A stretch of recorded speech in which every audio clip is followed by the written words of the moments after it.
বন্ধুরা, তোমরা কেমন আছো? আশা করি তোমরা সবাই ভালো আছো। আজ আমি বলবনের রাজতান্ত্রিক আদর্শ বলবনস থিওরি অফ কিংশিপ নিয়ে আলোচনা করব। আলোচনা শুরু করার আগে বলে রাখি, তোমরা চ্যানেলটা অবশ্যই সাবস্ক্রাইব করো, ভালো লাগলে লাইক, শেয়ার, কমেন্ট করো। তাহলে চলো এখন শুরু করা যাক। বলবন ছিলেন স্বৈরতন্ত্রে বিশ্বাসী। তিনি উপলব্ধি করেন যে সুলতানি সিংহাসনকে স্থায়ী করতে হলে তুর্কি আমিরদের সঙ্গে সিংহাসনের সাংবিধানিক সম্পর্ককে স্থির করতে হবে। তুর্কি আমিররা ইলতুৎমিশের আমল থেকে মনে করতেন যে তারা মর্যাদায় সুলতানের সমকক্ষ। এমনকি তারা সুলতানি সিংহাসনে বংশানুক্রমিক অধিকার প্রথাকে অস্বীকার করে উত্তরাধিকারীকে নিজেরাই নির্বাচন করার প্রথা বহাল করেন। এই কারণে রাজিয়ার উত্তরাধিকারকে অগ্রাহ্য করে আমিরগণ নিজেদের পছন্দমতো লোককে সিংহাসনে বসান। বলবন নিজে বন্দেগি ই চাহালগানির সদস্য ছিলেন এবং রাজিয়ার পতনে তারও ভূমিকা ছিল। সুলতান নাসিরউদ্দিনের শাসনকালে দাস কর্মচারীদের মধ্যে তিনি ছিলেন প্রধান। সুতরাং অভিজাত কর্মচারীদের উচ্চাকাঙ্ক্ষা ও ক্ষমতার মোহ সিংহাসনের কিরূপ ক্ষতি করতে পারে তা তিনি ভালোভাবে জানতেন। বলবন এই জন্য অভিজাতদের সিংহাসনের অধীনে স্থাপন করতে প্রয়াস করেন। বলবনের ঐশ্বরিক অধিকার দাবি। বলবন মনে করতেন যে সুলতান হলেন ঈশ্বরের আশীর্বাদপুত নির্দিষ্ট ব্যক্তি। সুলতানের এই ঐশ্বরিক অধিকার দাবি দ্বারা তিনি অন্যান্য তুর্কি কর্মচারীরা সুলতান অপেক্ষা হীন একথা বোঝাবার চেষ্টা করেন। তিনি প্রাচীন পারসিক সাসানীয় রাজবংশের ঐশ্বরিক অধিকার তত্ত্বকে অনুকরণ করেন। বলবন নিজেকে নায়েবত ই খুদাই অর্থাৎ খোদার নায়েব বা প্রতিনিধি বলে ঘোষণা করেন। তিনি জিল্লিল্লাহ উপাধি নেন। বলবন বুঝিয়ে দেন যে তার কাজকর্মের সমালোচনা মর্তের কোনো মানুষ করতে পারে না, কারণ তিনি ঈশ্বরের আদিষ্ট পুরুষ। দরবারের নতুন আরব কায়দার প্রচলন তিনি করেন। সেটা কিভাবে? এছাড়া সিংহাসনের মর্যাদা বাড়াবার জন্য তিনি দরবারে নানা প্রকার প্রথা ও আড়ম্বর চালু করেন। তিনি সাধারণ লোকের সঙ্গে বা সাধারণ কর্মচারীর সঙ্গে বাক্যালাপ বন্ধ করেন। দরবারে সুলতানকে কোনো আবেদন জানাতে হলে উজিরের মারফত তাকে জানাতে হতো। কোনো ব্যক্তি সরাসরি তার সঙ্গে কথা বলতে পারত না। তিনি প্রচুর সাজসজ্জা করে এবং বহু দেহরক্ষী ও পরিচারক সহ দরবারে আসতেন। দরবারে চপল কথাবার্তা, হাসি ঠাট্টা করা নিষিদ্ধ ছিল। অত্যন্ত গম্ভীর মুখে তিনি দরবারে বসতেন এবং সকল কর্মচারীকেও গাম্ভীর্য রাখতে হতো। দরবারে কোনোরূপ ব্যক্তিগত ভাবাবেগ প্রকাশ করা যেত না, সেটা তিনি অপছন্দ করতেন। একদা বলবনের প্রিয় পুত্র যুবরাজ মোহাম্মদের মঙ্গল যুদ্ধে নিহত হওয়ার খবর দরবারে এলে বলবন দরবারে কাঁদতে পারেননি। তিনি দরবার ভেঙে দিয়ে নিজ কক্ষে ক্রন্দন করেন।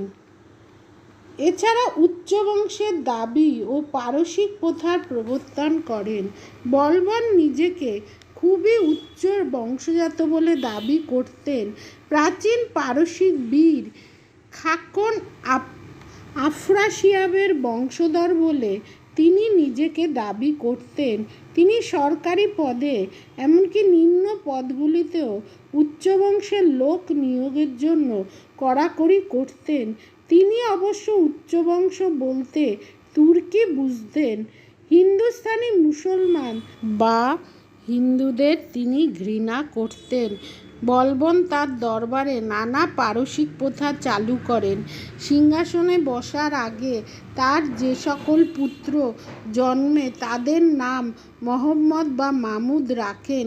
সিংহাসনে বসার পর তার পুত্রদের নাম তিনি পারসিক কায়দায় কাইকুবাদ, কাইখসরু, কাইকুশ প্রভৃতি রাখেন। তিনি দরবারে পাওবশ, জমিনবশ প্রভৃতি পারসিক অভিবাদন প্রথা চালু করেন এবং তুর্কি কর্মচারীদের তা পালন করতে বাধ্য করেন। ন্যায় বিচার প্রবর্তনেরও চেষ্টা করেন। বলবন তার রাজতন্ত্রকে ন্যায় বিচারের উপর স্থাপন করার চেষ্টা করেন বলে জিয়াউদ্দিন বর্ণী মন্তব্য করেছেন। যদিও তিনি ছিলেন ঘোর স্বৈরাচারী, কিন্তু সাধারণ লোকের উপর তিনি ন্যায্য ব্যবহার করার চেষ্টা করতেন। তার গুপ্তচররা তাকে সর্বদা জানাতো কোনো তুর্কি কর্মচারী সাধারণ লোকের উপর অত্যাচার করছে কি না। এমনকি অত্যন্ত মর্যাদাশীল দাস কর্মচারী যথা হেবত খান প্রভৃতিকে অধীনস্থ দাসদের নির্যাতন করায় তিনি বেত্রাঘাতের শাস্তি দেন। তিনি দমননীতি চালু করেন। সেটা কিভাবে? বলবন শুধুমাত্র সিংহাসনের শ্রেষ্ঠত্ব ঘোষণা করেই ক্ষান্ত থাকেননি, তিনি উচ্চাকাঙ্ক্ষী তুর্কি আমিরদের কঠোর হাতে দমন করেন যাতে তার ও তার বংশধরদের বিরুদ্ধে ইলতুৎমিশের কোনো বংশধরের দাবি না তোলা যায়। এজন্য তিনি ইলতুৎমিশের বংশের সকলকে নিহত করেন। বন্দেগি ই চাহালগানি বা 40 জন প্রধান কৃতদাসের সমিতির সদস্যদের অনেককেই তিনি বিষ প্রয়োগে বা গুপ্ত ঘাতক দ্বারা হত্যা করান। যে কোনো উচ্চাকাঙ্ক্ষী ও ক্ষমতালোভী তুর্কি কর্মচারী বলবনের দ্বারা নির্যাতিত অথবা নিহত হতেন। বলবন তার নিজ আত্মীয় অত্যন্ত যোগ্যতাসম্পন্ন নেতা শের খানের মৃত্যু ঘটান। মোট কথা, যাদের দ্বারা সিংহাসনের বিপদ হতে পারত তাদের তিনি প্রায় ধ্বংস করার জন্য রক্ত ও লৌহনীতি অনুসরণ করেন। বলবন রাজধানী দিল্লিকে খুবই জাঁকজমকের সঙ্গে সাজিয়ে তার রাজপদের মহিমা প্রচার করেন। অর্থাৎ দিল্লির দরবারে তিনি আড়ম্বর জাঁকজমক প্রথা চালু করেন। দরবারে গালিচা, কার্পেট, সোনা ও রূপোর আসবাব স্থাপন করা হয়। প্রাসাদের চূড়ায় রাত্রে মশাল জ্বালাবার ব্যবস্থা করা হয়। তার দরবার ও দিল্লির আড়ম্বর দেখে লোকে বিসমিল্লাহ বিসমিল্লাহ ধ্বনি করতে থাকে। বলবনের নীতির ত্রুটিগুলো কী ছিল? বলবনের রাজতান্ত্রিক আদর্শ নিঃসন্দেহ তুর্কি আমিরদের উচ্চাকাঙ্ক্ষা দমনের জন্য প্রয়োজনীয় ছিল, কিন্তু তিনি তার স্বৈরতন্ত্রকে কোনো তাত্ত্বিক ও প্রাতিষ্ঠানিক চরিত্র দিতে পারেন নাই। কতকগুলি কৃত্রিম আড়ম্বর ও রক্তাক্ত দমননীতির দ্বারা তিনি তার স্বৈরতন্ত্রকে কায়েম করেন। এজন্য তার ব্যবস্থা স্থায়ী হয়নি। তুর্কি আমিরদের নির্বিচার হত্যার ফলে তুর্কিদের মধ্যে যোগ্য নেতার পদে শূন্যতার সৃষ্টি হয়।